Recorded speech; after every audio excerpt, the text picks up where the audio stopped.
అవసరాలు అవకాశాలే తప్ప శాశ్వత శత్రువులు శాశ్వత మిత్రులు ఉండరట రాజకీయంలా. ఎవరితోటి కలుస్తారో కొత్తగా ఎవరు దోస్తులు అవుతారో చెప్పుడు చాలా కష్టం అబ్బా. ఇక కొన్ని పార్టీల నడుమ పెట్రోల్ పోసినట్టే మండుతుంటది, ఎప్పుడు ఏదో పంచాయతీ. అయితే ఒక్కటే స్టేజ్ మీద మోడీ సారు అసద్ బాయ్ ఉంటే ఎట్లుంటది, అమిత్ షా సారు అక్బర్ బాయ్ అలయ్ బలయ్ తీసుకుంటే ఎట్లుంటది ఏమో. రేపు జరగవచ్చు కూడా. కాకుంటే మన కాడ కాదులో బీహార్ లా ఆడ 5 ఎమ్మెల్యే సీట్లు గెలిచిన ఎంఐఎం పార్టీ బీజేపీ గ్రూప్ కు సపోర్ట్ చేస్తానికి సై అంటుంది మళ్ళా.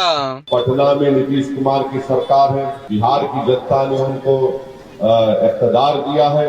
हमारी तरफ से हम उनको पूरा ताउन पेश करेंगे, बशर्ते कि वो सीमांचल की जनता से इंसाफ करें।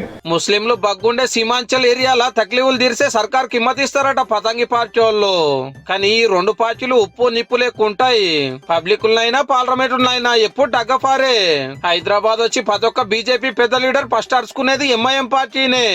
జైపూర్నే జిహెచ్ఎంసీ ఎలక్షన్లు వస్తున్నాయి. అలా అసదుద్దీన్ సార్ గిట్లనే వరకు అందరు పరిశాన్ అవుతారు. పోనీ బీహార్ లో బీజేపీ సర్కార్ కు బలం లేదా అంటే 243 సీట్లకు 202 సీట్లు ఇల్లయే. ఏరే పార్టీతో అక్కరే లేదు. ఎవరు అడగకున్నా మేము మద్దతు ఇస్తామని మజ్లిస్ అనుడే గమ్మతున్నది. పోన్రి ఏందో మరి వెనకాల రాజకీయము.